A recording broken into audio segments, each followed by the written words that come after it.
Saludamos a los televidentes, radioyentes e internautas que están en sintonía en este día domingo 16 de julio. Bienvenidos, bienvenidas a otro estudio más de la lección de la Escuela Sabática, donde quiera se encuentren, en la ciudad que ustedes vivan. Allí nos damos este privilegio de parte del Señor de saludarles y también de desearles muchas bendiciones. Estamos agradecidos con el Señor que nos permite hacer la obra en este ministerio de la manera como Él ha mandado, llevando por un lado el mensaje de los tres ángeles, que es el mensaje de verdad presente para este tiempo, y llevando por otro lado el mensaje de la salud para buscar la restauración tanto física como espiritual de las personas. Y ese mensaje de la salud lo llevamos instruyendo a las personas para que hagan un cambio en su estilo de vida y tratándoles también con los remedios naturales. ¿Dónde hacemos eso? En el Centro de Estilo de Vida Los Tres Ángeles, aquí en Shepherd, Texas, desde donde estamos transmitiendo.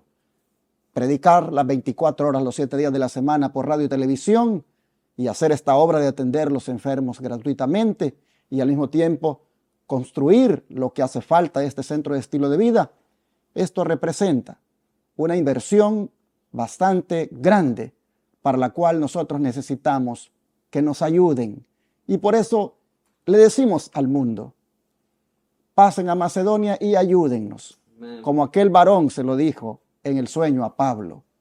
Y la ayuda que les pedimos es que coloquen en este ministerio diezmos del Señor, ofrendas o donaciones especiales que permitan seguir predicando 24/7 por esos 4 canales de televisión rentados que tenemos en estas 4 grandes ciudades del estado de Texas y esa radio también que predica 24/7. Y por supuesto lo que mencioné, seguir atendiendo a los enfermos gratuitamente. ¿Cómo usted puede unirse a nosotros? ¿Cómo usted puede aportar esos diezmos, ofrendas y donaciones? Aquí está en la pantalla las maneras. Tomen nota. Ustedes pueden enviar por correo, cheque o money order al P.O. Box 669, Shepherd, Texas 77371. Pueden también enviar por la aplicación Cele al 214-881-4029, registrando ese número en sus contactos telefónicos como Iglesia Advenimiento. E igualmente pueden llamar a ese número y darlo en el instante de su tarjeta de débito o crédito. Pueden también ir a paypal.com y buscar la cuenta de nuestra iglesia que se llama Iglesia Advenimiento y con el correo asociado a esa cuenta que es lostresangelesinving@gmail.com, usted también puede dar por ahí por PayPal. Puede allí poner sus diezmos, ofrendas o donaciones, como lo hacen algunos hermanos, tanto aquí en Estados Unidos como fuera. En otros países veo que usan PayPal para enviar diezmos, ofrendas y donaciones. Recuerde que también puede usted enviar desde la cuenta de su banco en su país a la cuenta del banco aquí de la iglesia, Advenimiento. Puede hacer esa transferencia. Puede enviar también por Western Union, por RIA, esas agencias de envío.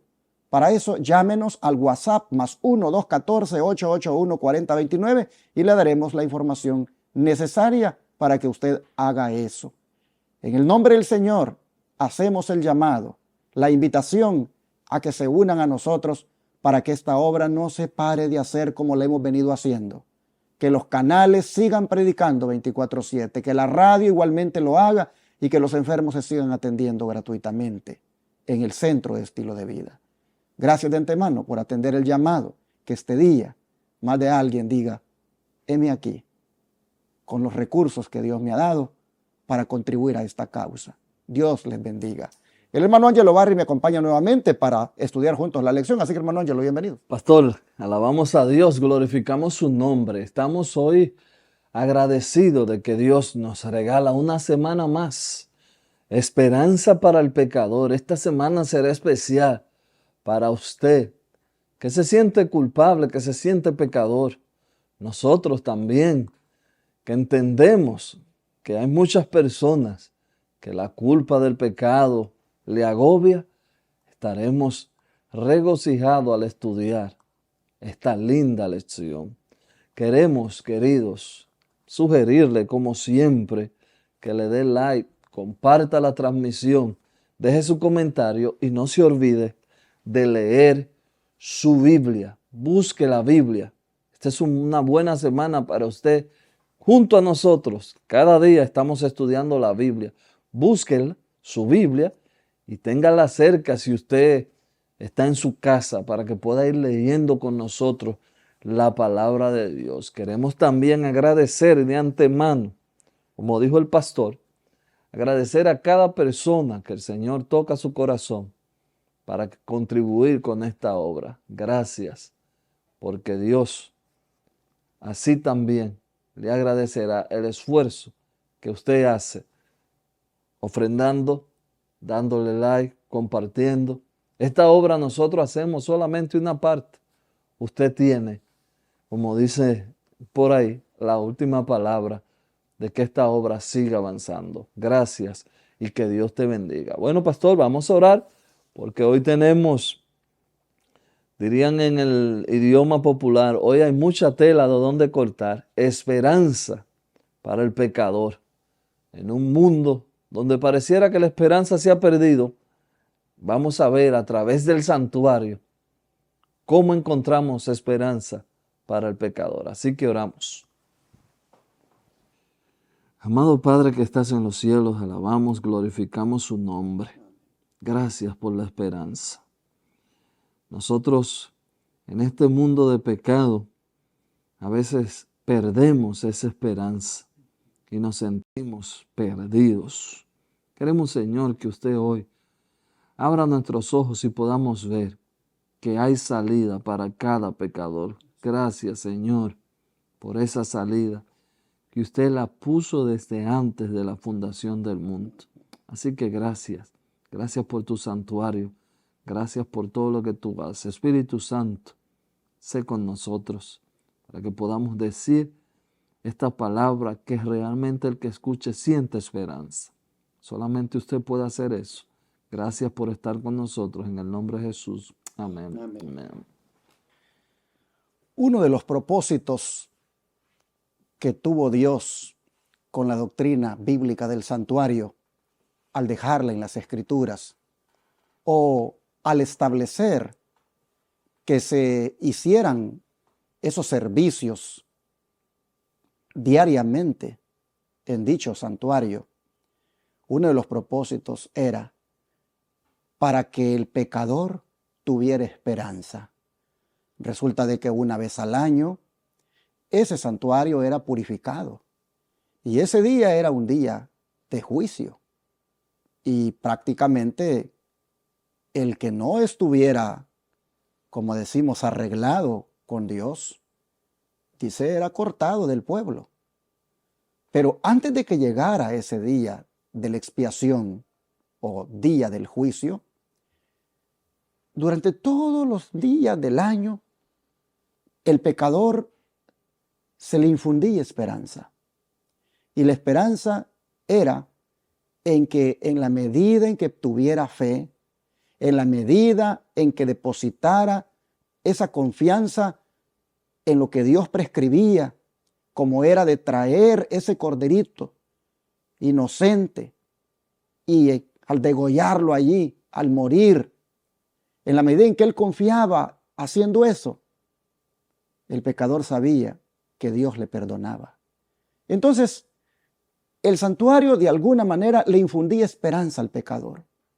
En el santuario, el pecador encontraba que su caso no estaba perdido. Y cuando llegaba el día de la expiación, al final del año, entonces todavía el pecador tenía la oportunidad de quedar completamente limpio cuando el pecado era limpiado de allí del santuario donde había sido transferido. Así que ustedes pueden ver cómo había mucha esperanza en esos servicios que se hacían. Pero resulta que nosotros también, por la gracia de Dios, tenemos la misma esperanza. Porque hoy sabemos que Jesús es el Cordero de Dios. Y Él, al morir por nosotros, viene a convertirse en la esperanza de nosotros. Por eso el autor titula la lección Esperanza para el pecador.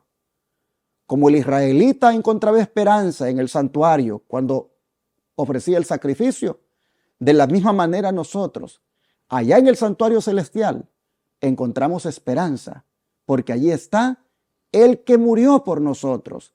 Ahí está el que se sacrificó por nosotros. Y ahí está ofreciendo ese sacrificio en nuestro favor. Así que también nosotros, como el israelita de antaño, cuando iba al santuario, también nosotros, por la gracia de Dios, tenemos esperanza. Por eso es que este día, el profeta Isaías en el versículo de memoria nos da el primer mensaje de esperanza a usted y yo, que somos pecadores. ¿Qué nos dice ese versículo, hermano Ángelo? Bueno, pastor, este es un versículo, como yo le llamo. En el libro a mí me gusta cuando encuentro una cosa sorprendente en los libros, ponerle cita de $1.000.000. Este es uno de esos versículos. Un versículo de $1.000.000. Si usted quiere, grábelo, marca este versículo. Yo, dice él, en mayúscula, yo. Después sigue diciendo, yo soy el que borro tus rebeliones por amor de mí mismo y no me acordaré de tus pecados. Déjeme leer eso de nuevo. Yo soy el que borro tus rebeliones por amor de mí mismo y no me acordaré de tus pecados. Hermanos, es bueno decir que hoy en día cuando usted borra algo de la computadora, del teléfono, se queda en el reciclaje y usted puede volver a buscarlo. Dios no tiene reciclaje. Aquí está diciendo que Él borra nuestras rebeliones, borrar. Y no solamente que lo borra, también dice Él, se olvida.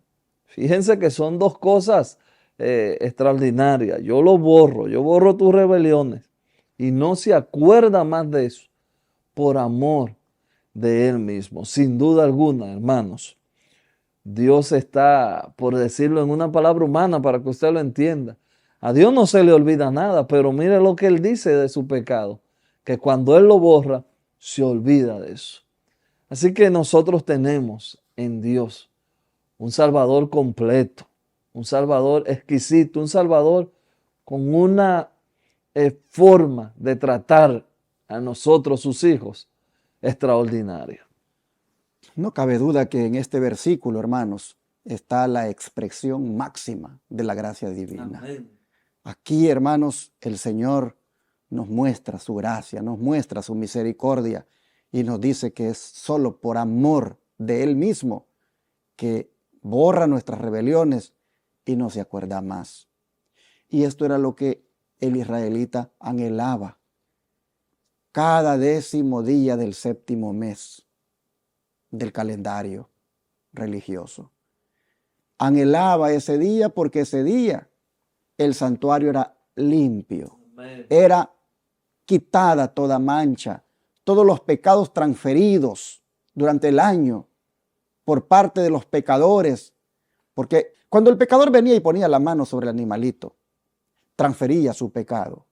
Y cuando era degollado y agarraba de la sangre el sacerdote y llevaba allá adentro y colocaba en el velo, prácticamente transfería el pecado del pecador, valga la redundancia, lo transfería al santuario.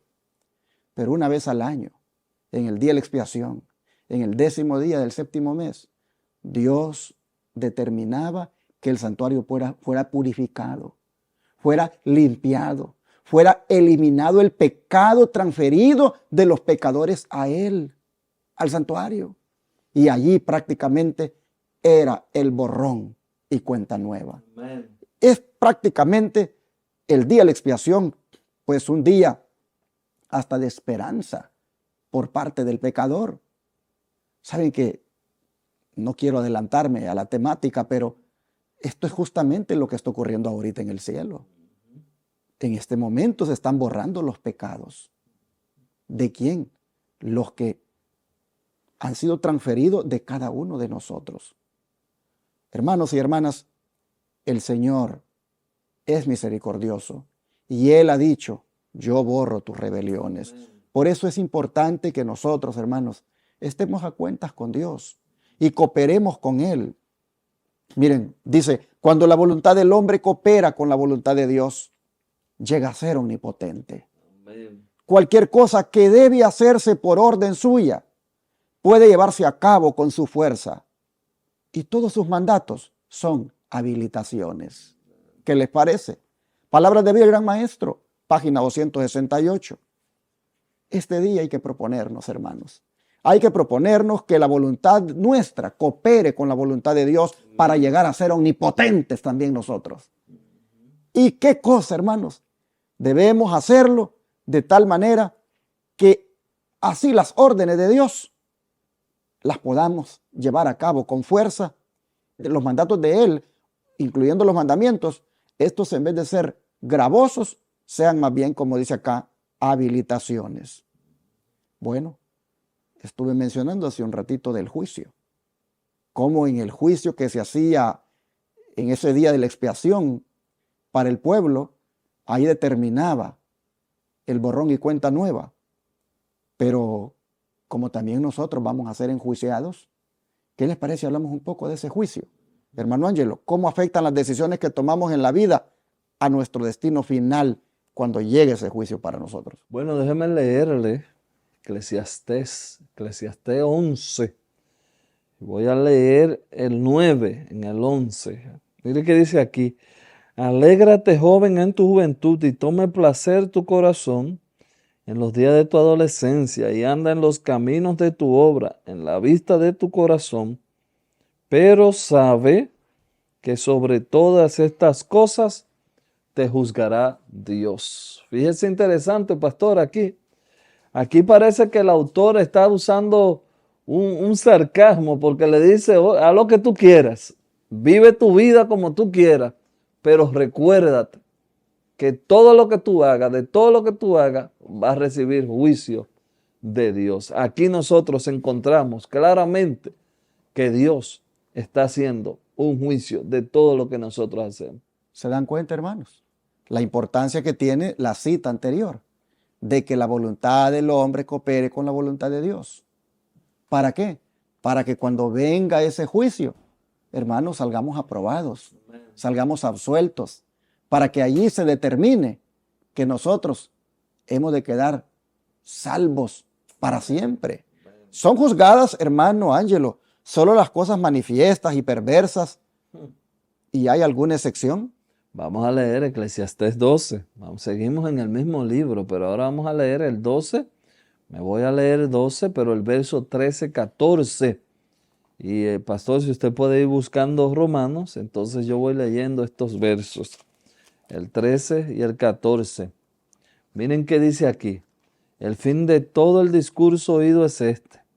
Teme a Dios y guarda sus mandamientos, porque esto es el todo del hombre.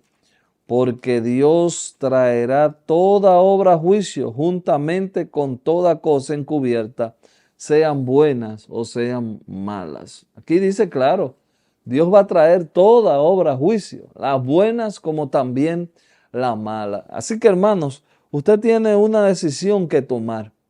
El pastor ahorita leyó en el Palabras de Vida del Gran Maestro, cuando la voluntad del hombre coopera con la voluntad de Dios, llega a ser omnipotente. Hermanos, omnipotente es un poder sobrenatural y eso es lo que Dios nos quiere otorgar. Así que nosotros podemos tomar una decisión, pero recuerda que la obra del juicio se traerá a las personas que no guarden sus mandamientos. Sin embargo, hermanos y hermanas, como dice acá, ¿hay alguna excepción? No la hay, porque mire usted, dice Romanos 14, 12, de manera que cada uno de nosotros, ¿cuántos? Cada uno de nosotros dará a Dios cuenta de sí. Es decir, no vamos a eludir el juicio. No hay manera. Todos hemos de comparecer ante ese tribunal. Todos en ese juicio se nos ha de abrir el expediente de todos nuestros actos. Y en base a ello seremos juzgados. Pero hermanos, he aquí la importancia de la cita anterior. Que la voluntad del hombre coopere con la voluntad de Dios para que llegue a ser omnipotente. Y cualquier cosa que haga por orden suya, o sea de Dios, que la lleve a cabo con su fuerza. ¿Por qué? Porque en la medida en que cooperemos, no hay por qué tenerle miedo al juicio. ¿Quién le tiene miedo al juicio? El que anda mal, el que anda quebrantando la ley, el que anda haciendo lo incorrecto, ese le tiene miedo al juicio. Pero el que está cooperando con la voluntad de Dios, el que está haciendo lo recto delante de Dios, ¿por qué le va a tener al miedo al juicio?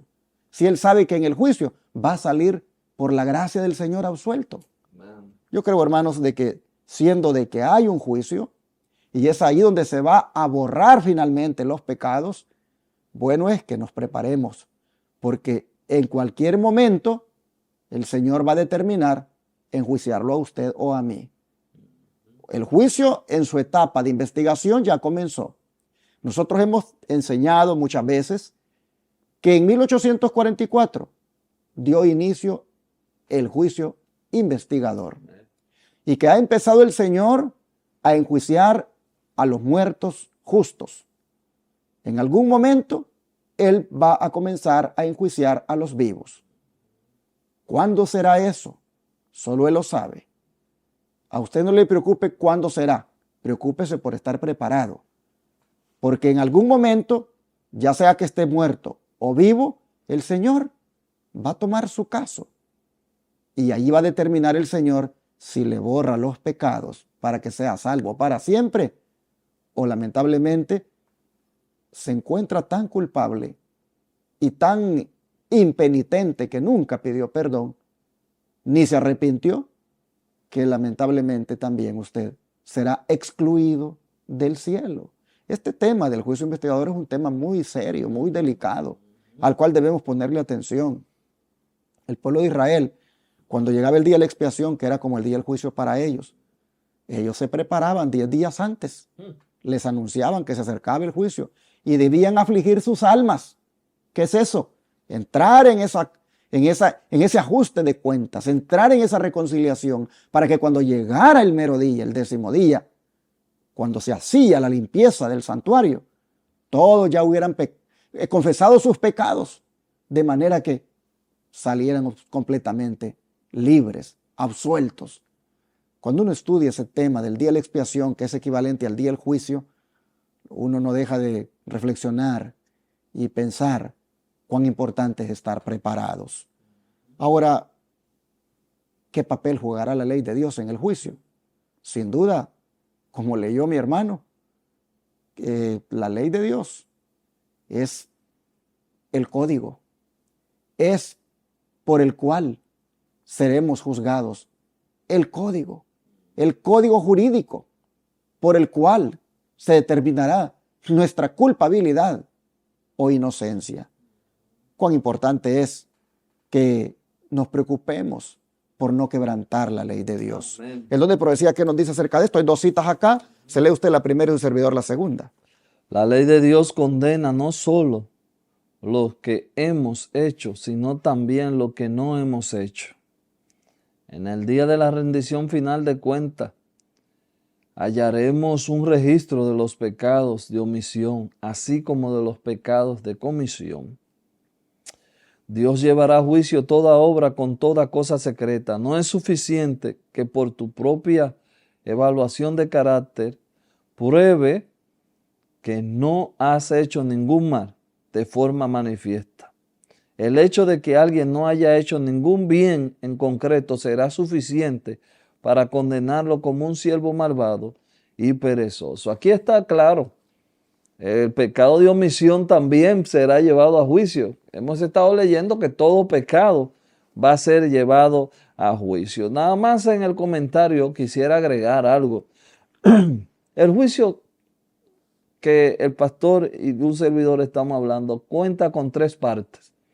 El autor no da estos detalles, pero sería bueno usted, si quiere escribirlo, no voy a comentarlo, nada más le voy a decir así, como a grosso modo. Este juicio, nosotros entendemos que cuenta de 3 partes. La primera parte, usted puede encontrarlo en Apocalipsis 14, 7. Investigación que comienza con los muertos, como el pastor afirmó. La segunda parte, usted puede encontrarlo en Apocalipsis 24. Usted va a encontrar la segunda parte del juicio. ¿Quiénes están ahí? Los salvos durante los 1000 años. Y la tercera parte Está en Apocalipsis 20, 11 y 15. ¿Quiénes están ahí? Los impíos. ¿A qué se les hará juicio? Aquí lo dice. Ya lo leímos en esta cita. ¿A qué se le hará juicio? A todo. A lo hecho como a lo no hecho. Hacerse el ciego, como dicen en mi país, es tan mal como cometer el hecho. Pastor. No deja de impresionarme eso de los pecados de omisión, porque los pecados de omisión son todas aquellas cosas buenas que tenemos la oportunidad de hacer, pero no las hacemos. Eso es un pecado. Y los pecados de comisión son las cosas malas que hicimos. Saben que su servidor, cuando ora en la noche, le pide perdón a Dios por los pecados de omisión. Es decir, por aquellas cosas buenas que debía haber hecho y no hice. Por la razón que sea. Me siento culpable y le digo a Dios, perdóname, porque debía haber hecho algunas cosas y no las hice. Así que hay que tener cuidado, hermanos, cuando hablamos del pecado, porque los pecados de omisión, esos son los que a la orden del día están. Bueno, los dos, los de comisión y omisión, pero a veces logramos por la gracia de Dios salir victoriosos en los pecados de comisión porque no cometemos alguna cosa mala, pero hay cosas buenas que debemos hacer y no hacemos. Voy a ponerles un ejemplo. Estudiar la Biblia es una cosa buena, pero dejar de hacerlo es un pecado de omisión, porque omites hacer algo que es bueno. Dar estudios bíblicos, compartir con otros, hacer obra de caridad para alguien. Todo aquello que omito hacer, es decir, que no quiero hacer, que no lo hago por negligencia, por lo que sea, son pecados de omisión. Y estos también, miren ustedes, se han de juzgar. Por eso sigue diciendo el don de profecía, la obra de cada uno pasa bajo la mirada de Dios y es registrada e imputada ya como señal de fidelidad, ya de infidelidad. Sí, omisión o comisión. Frente a cada nombre en los libros del cielo, aparecen con terrible exactitud cada mala palabra, cada acto egoísta, cada deber descuidado y cada pecado secreto con todas las tretas arteras. Las admoniciones o reconvenciones divinas despreciadas, los momentos perdidos, las oportunidades desperdiciadas, la influencia ejercida para bien o para mal con sus abarcantes resultados, todo fue registrado por el ángel anotador. Así dice el Conflicto de los Siglos, página 473. Imagínense ustedes, me la paso aquí en el teléfono, ya sea en el Facebook, YouTube, Twitter, Instagram, la red que sea, TikTok. Me la paso, imagínense ustedes, 3 horas en el día viendo cosas y viendo cosas. Y no tuve, hermanos, ni siquiera el esfuerzo de tomar la escritura y estudiarla por lo menos, aunque sea una media hora. ¿Cómo es posible, hermanos, que 3 horas a esto, a las redes sociales, por poner, pues algo poquito, porque es más, ¿cómo es posible que esto, hermanos, sí lo hice y la palabra de Dios no le dediqué ni siquiera 15 minutos? Este fue un pecado de omisión, porque omití hacer algo que es bueno, estudiar la escritura, por pasar en esto, perdiendo mi tiempo. Tengamos cuidado porque aquí está diciendo que todo, dice, las cosas secretas con todas las tretas arteras, como también las cosas buenas que dejé de hacer, todo va a pasar bajo la mirada de Dios y va a ser evaluado y determinado sobre qué vamos a recibir finalmente. Así que siendo este tema del juicio, es algo que debemos reflexionarlo, pero también, como vimos más antes, hay esperanza. Amén. Hay esperanza para que nosotros podamos llegar a ese día del juicio completamente libre de temor, y para eso hay que cooperar con Dios, viviendo la vida de tal manera que le agrade y que hagamos lo recto delante de sus ojos. Yo creo que es bueno que oremos, hermanos, para pedirle a Dios ayuda para cuando ese juicio tome lugar personalmente. Hay que pedirle a Dios ayuda y decidir de verdad cooperar con Él, sometiendo nuestra voluntad a su voluntad y decidiendo, hermanos, hacer lo recto delante de sus ojos. ¿Qué les parece si oramos en este momento por eso? Querido Padre, ahora vemos, Señor, que hay esperanza para el pecador, pero también hay una responsabilidad que antes nosotros debemos tener en cuenta, y es la de estar viviendo de tal manera que nuestra voluntad se someta a la tuya. Señor, reconocemos que muchas veces pecamos de diferentes formas, o de comisión, cometiendo los actos malos, o de omisión, dejando de hacer las cosas buenas. Y siendo esto tan delicado, Señor, y real en nosotros, suplicamos en esta hora perdón. Pedimos, Señor, que tengas misericordia de nosotros. Amén. Y nos perdones esas veces que dejamos de hacer lo bueno y también las cosas malas que hacemos. Perdónanos. Te rogamos, Señor, que nos ayudes, porque no queremos salir en el juicio mal. No queremos, Señor, salir condenados. Si todo está siendo, Señor, anotado, si todo está siendo escrito, si nada se escapa de tu mirada y todo va a salir, lo secreto, lo público, lo que se hizo mal como lo que no se hizo bien, si todo va a salir, Señor, entonces te rogamos que nos ayudes desde ya para vivir responsablemente y ponernos a cuentas y decidir ser de verdad buenos cristianos, buenos hijos tuyos, de manera que cuando aparezcan esas cosas malas, que también aparezca allí la palabra perdonados. ¿Por qué? Porque confesamos y nos apartamos de eso.